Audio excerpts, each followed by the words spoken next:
And number 15 is from this album. It's from Black Sabbath's debut album, and the track is Warning. It's the final track on side 2. It's a cover version of a track by Ainsley Dunbar and the Retaliation, I think they were called. It's very different, which is what I like about these first 2 Black Sabbath albums. The reason I prefer the first 2 Sabbath albums with Ozzy on to all the other albums with Ozzy on is the fact that they've got I think they've got a little bit more variety in them, and they do a few different things. And this is one in particular because obviously he's trying to sing a melody and a chorus. It's brilliant, and you get that you get all the great sort of almost poppiness of that bit, but then Tony Iommi just takes it somewhere else completely with the guitar and stuff, and it's absolutely brilliant end to what was a great debut album. And that is the first of my tracks over 10 minutes long. My second one then might be one that you may not have heard of. I'm sure a lot of my friends from across the water will definitely have heard of it, and I'm still on a campaign to try and get more and more people to listen to this band, and this is one that is very difficult to get on LP over here, so I've only got it on CD, and it's this.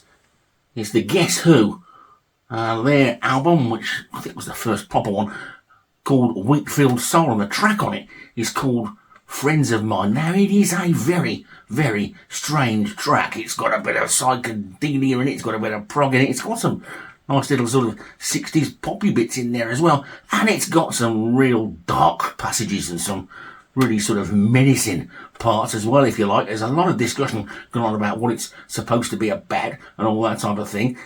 I think the general consensus of opinion is it's a bit of a 20-year-old Burton Cummings giving a nod to Jim Morrison and saying, I quite like what you did, mate, and I'm going to have a bit of a bash at it. But it's far more than just a sort of copycat song or anything like that. It is incredible. In fact, this whole album is incredible because it goes through so many different types of music in the space of a few songs. It's great. If you've never listened to the Guess Who and all you've ever heard from them is American Woman that turns up on all those Dad's favourite CD compilation albums, do yourself a favour and go and have a listen to some stuff. You might find it, this particular track, you might find it a little bit hard work, but some of the other stuff I'm sure you'll think is amazing. But I love this. Wheatfield Soul, the album, the track Friends of Mine from the Guess Who is at number 14 on my list of songs that last over 10 minutes that you really need to get a listen to. Now the next one is on CD as well, and this is, I think, the third most recent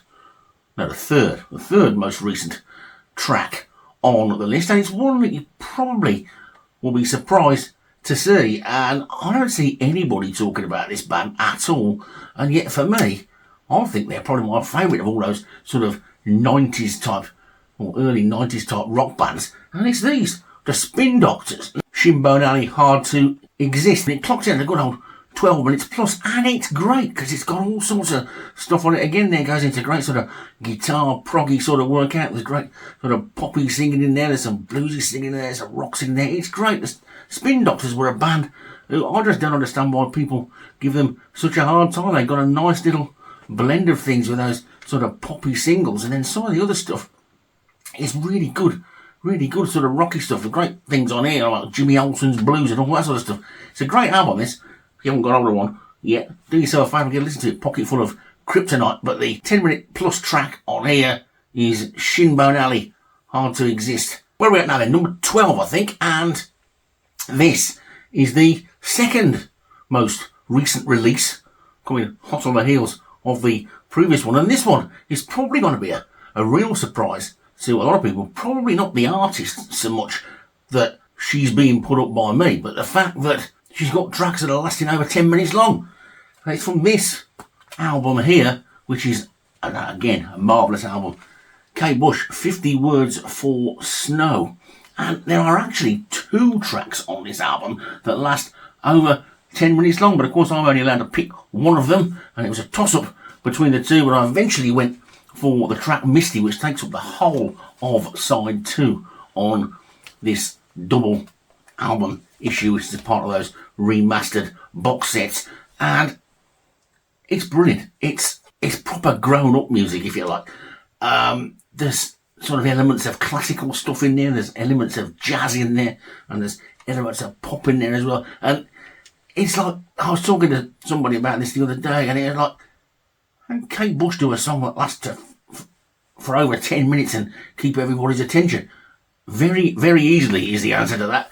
This is a wonderful album. It's not the sort of album that you're going to put on and do the spring cleaning to. It's not the sort of album that you're going to necessarily put on if you want to cheer yourself up. But if you want to sit, relax, listen to some sensible, grown-up music and enjoyable music as well, this is a great album.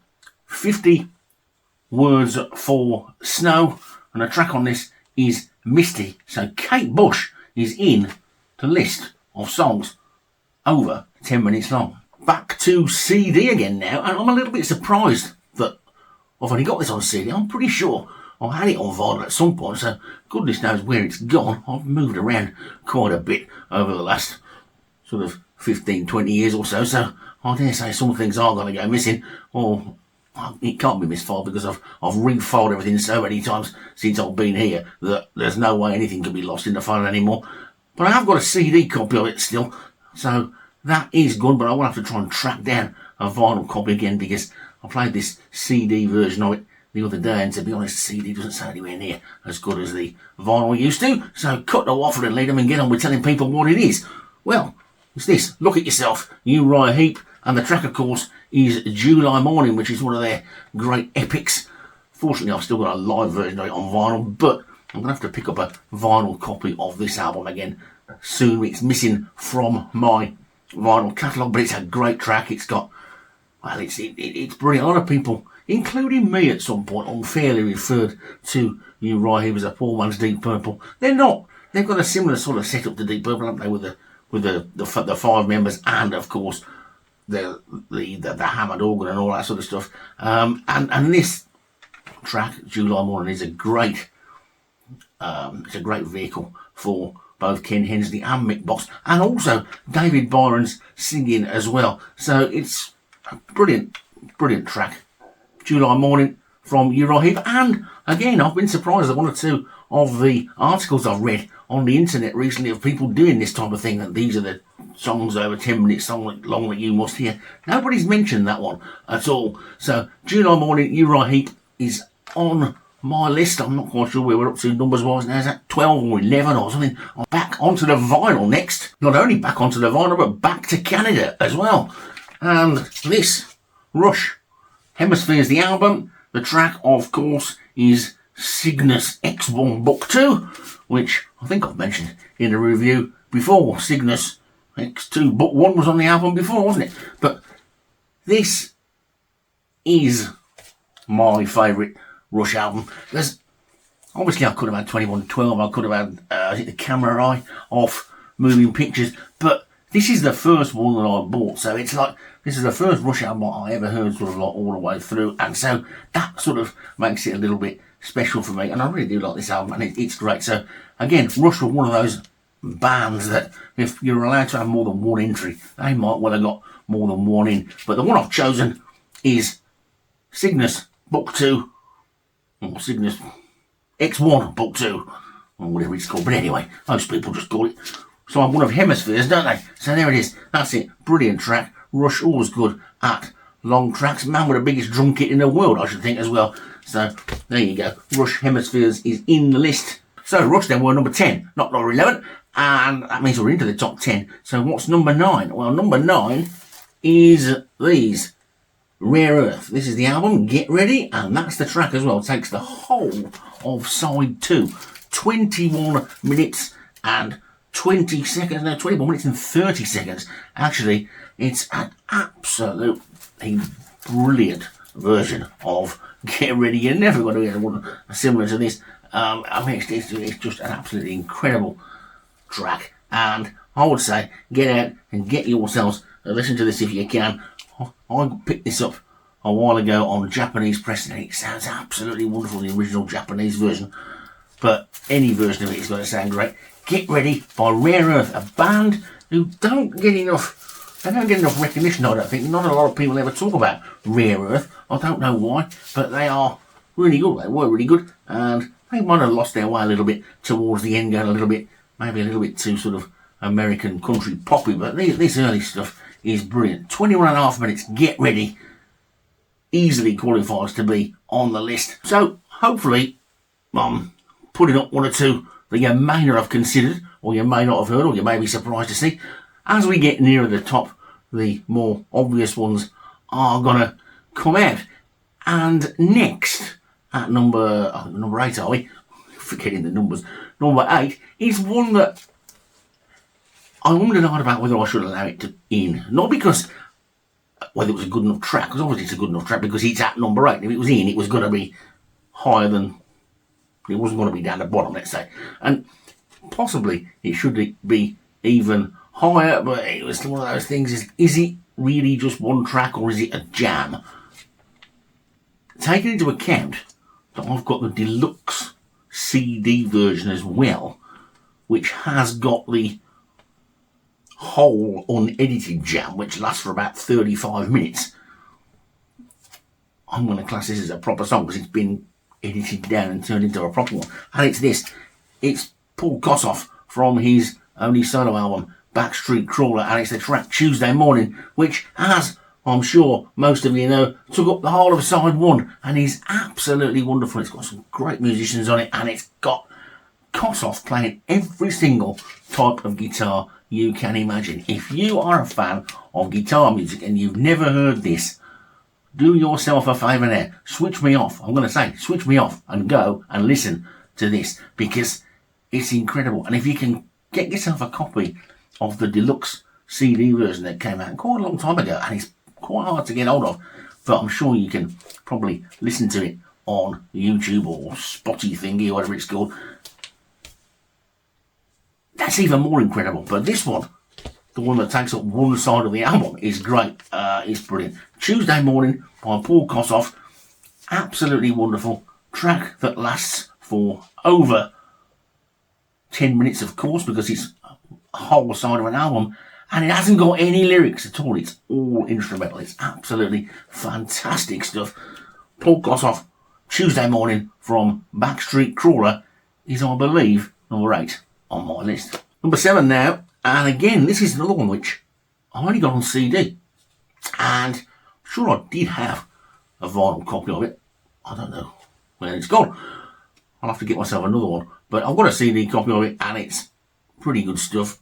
Everybody knows I'm not the biggest fan of Pink Floyd, but I am getting to like them a little bit more as time goes by. But I've always loved this album, Wish You Were Here, and in particular the track Shine On You Crazy Diamond, which is obviously well over 10 minutes long and counts for this. And you don't need me to tell you about it if you've never heard it before. Where you've been? I mean, everybody knows this track. If you don't, get out and get a listen to it. It's easy to find. My favourite Pink Floyd track sits at number 7 in my list of best tracks over 10 minutes long. Into the top 6 we go, and this is the newest one on the list. This only came out a few years ago, and it's from my favourite newer artist, shall we say, and that artist is Rosalie Cunningham, and this is off her first solo album, and it's the final track on side 2. Absolutely brilliant, incredible song. It is called A Yarn from the Wheel, and it goes everywhere. It goes everywhere you could possibly think. I've done a pretty much in-depth review of Rosalie Cunningham's most recent album, where I talk about the way she just goes from psychedelia to prog to pop to art rock to glam rock to everything. And this album is like that as well. And this particular track, 13 minutes I think it is, goes all over the place. It is absolutely fantastic. It's a great workout for your ears. It's a great workout for your stereo. It is absolutely fantastic, enjoyable fun from Rosalie Cunningham's first solo album, which I think is just called Rosalie Cunningham. It's a brilliant album. It's a brilliant track to end it. 13 minutes. Rosalie Cunningham is number 6 on my list of the best tracks that last over 10 minutes long. a yarn from the wheel. Into the top 5 now then, and the last one from CD. And the reason that this is from CD is because it's never been released on vinyl. And I'm not so sure as it never will, because it's very long. It takes up the whole of a CD, basically. It's a very, very long album. For me, it's this particular chap's defined. I think it's the greatest work he's ever done with his own name on it. A lot of people will probably disagree with me and talk about one or two of his earlier albums, but it is this. John Lord, the mighty John Lord, and his solo album Pictured Within, and the track is Crystal Spar. It is absolutely incredible. It just takes you to a million places. It's got ethereal sort of like monk-like sort of chanting sound things in it. It's some superb, obviously superb sort of keyboards and all that sort of stuff. But John Lord was a great composer. This is a real proper thinking album.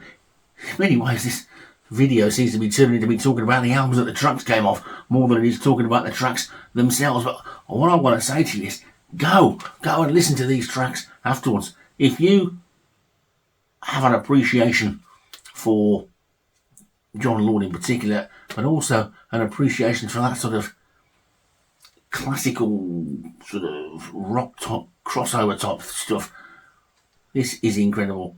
Yeah, a lot of people will say Sarah Band is probably his most popular solo album, but for me, this is just my all-time thinking album. This is going to be in my all-time top albums of whatever. I was ever on that Desert Island disc thing where you have to take 10 albums away with you. This one would be one of them. Absolutely brilliant. John Lord, Crystal Spar is in the top 5 at number 5. Okay, the top 4 then now, they're all on vinyl, and they are all quite old. I'm sure most people can probably guess the bands that I've got left that I haven't mentioned. And at number 4, it's this. The title track from this album, The Low Spark of High Heel Boys by Traffic. It is absolutely wonderful. What a brilliant track it is. 11 minutes and 36 seconds. What a truly wonderful song. And a great cover as well, with the old funny bits cut out and the thing here, and it's also on that great Island label as well, with a pink rim around the outside, which is fantastic. So there you go. Traffic, The Low Spark of High Heel Boys, again goes all over the place, doesn't it? Loads of great stuff. There's a picture of the band on the back. Another band who don't really get spoken about enough, I don't think, on here. Again, their early albums are quite difficult to get hold of in really good nick, because they're well played and they're quite expensive because they're on that famous old Island label as well. But this is a classic album, a classic track. The Low Spark of High Heel Boys, absolutely wonderful stuff, is number 4 in my list of the best tracks that last over 10 minutes. Number 3, Genesis, Foxtrot album, Supper's Ready. Again, one or two people might say, oh, you can't have that because it's loads and loads of different songs all put together. But it's not. It's one particular song. Nobody ever talks about the individual tracks, do they? They talk about the track Supper's Ready. It's one song, and it lasts over 10 minutes, and it is the best thing that Genesis ever did. I know lots of other people are going to tell me it's tracks off Selling by the Pound or Nursery Crime or something or whatever, but I just love Supper's Ready. I think it's brilliant. I just love this album. Again, the same reason why when earlier on I said Hemispheres is my favourite Rush album, where it isn't for most people. Foxtrot is my favourite Genesis album, whereas it isn't for most people, for the same reason. It was my first one. It was the first time I was subjected to that type of stuff, and it was like mind-blowing stuff. I was only a kid. I was just getting into the music. I discovered all these bands around the same sort of time, remember, when I was about sort of 15 or so, but it was Deep Purple and Free that dragged me in, but all the other bands as well. I was discovering them all at the same time, and these obviously were so different. This was so different to Free and even to Deep Purple, but it was great, and it still is. It's an album that I'll play regularly. I love it. I still am, I suppose, interested to find out how they're going to do that Atlantic at 75 thing. That's supposed to be part of those things, isn't it, where they cut them all at 45 and put everything on double albums. Now, I don't know if it's come out or not yet. It may have done. I know some of them have. But what are they going to do with Supper's Ready? Where are they going to cut it? I don't know. Are they going to spoil it by doing that? I'm not sure. But for me, it is Genesis's best track from the Peter Gabriel era, and I didn't have any hesitation at all in picking this as my third favourite track that lasts for over 10 minutes. Supper's Ready, a little bit of everything in there. A flower into the top two then, and I'm sure everybody's scratching their head at the moment going, free ever record anything that lasted longer than 10 minutes? Did Bad Company ever record anything that lasted longer than 10 minutes? No, they didn't.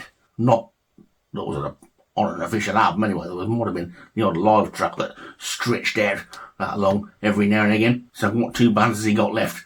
Well, you all know what's going to be number one, and you can probably guess what band is going to be number two. But which track is it? And if I show you this, if you were looking carefully at the thumbnail, you might have seen right down the bottom right hand corner this little thing, or a couple of people in a swimming pool.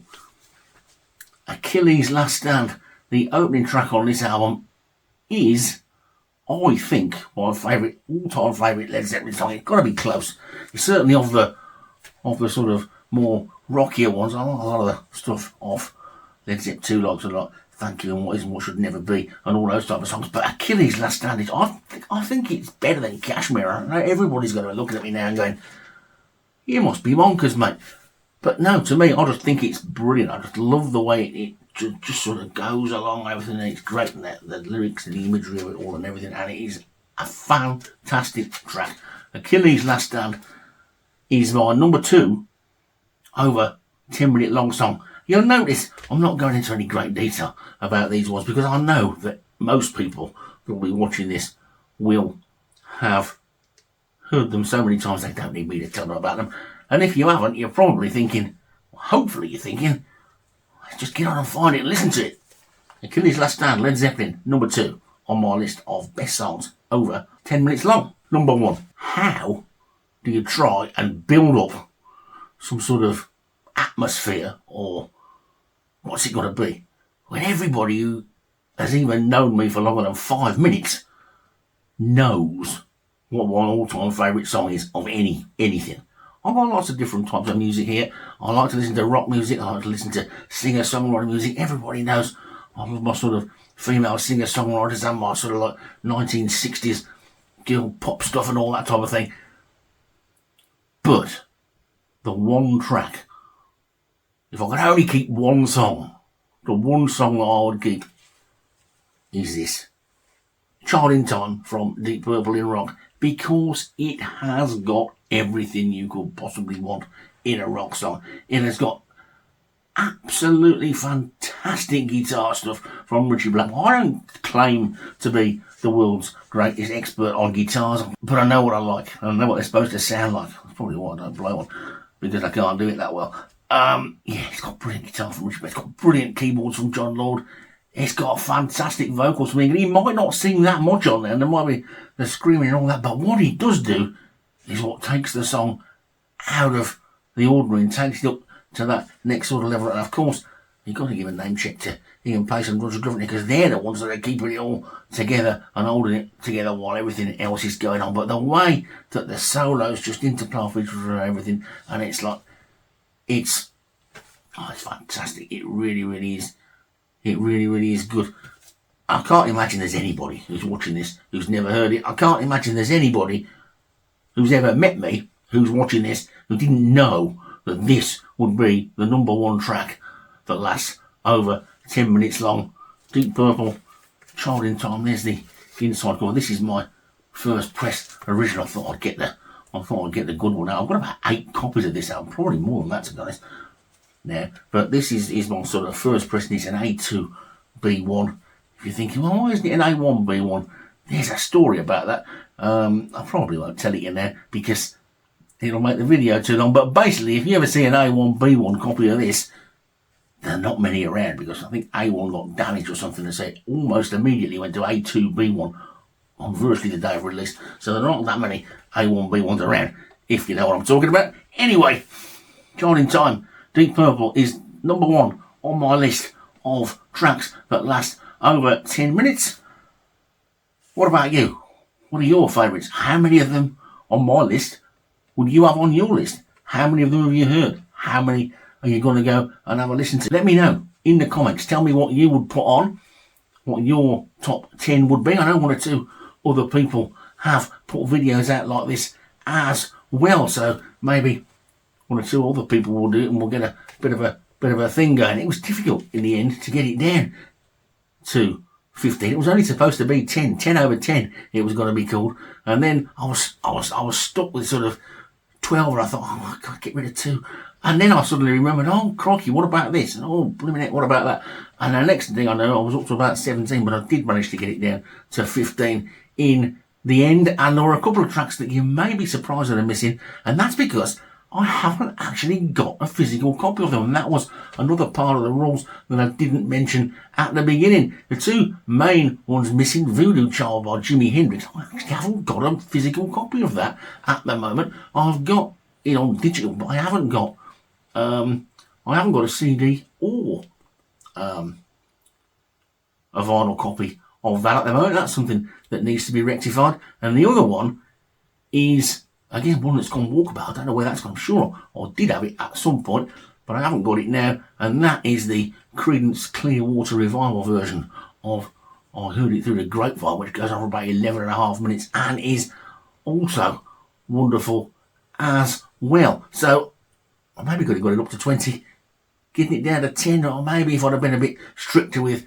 tracks that had got more than one sort of track all sort of joined in together. But every single one of those ones on that list was officially on the sleeve, a track on its own that lasted over 10 minutes long. So there you go. Thanks for watching, and I hope to be back again soon with another video a little bit quicker than I have been this time. Things are pretty hectic in the real world at the moment. Those of you who know what I do in the daytime will understand why, and those of you who don't won't. But maybe we'll tell you all about that one day. Anyway, thanks for watching, and thanks for everybody who subscribes and likes and comments. Tell me what you think about these lists, and let me know what your favourite song over 10 minutes long is.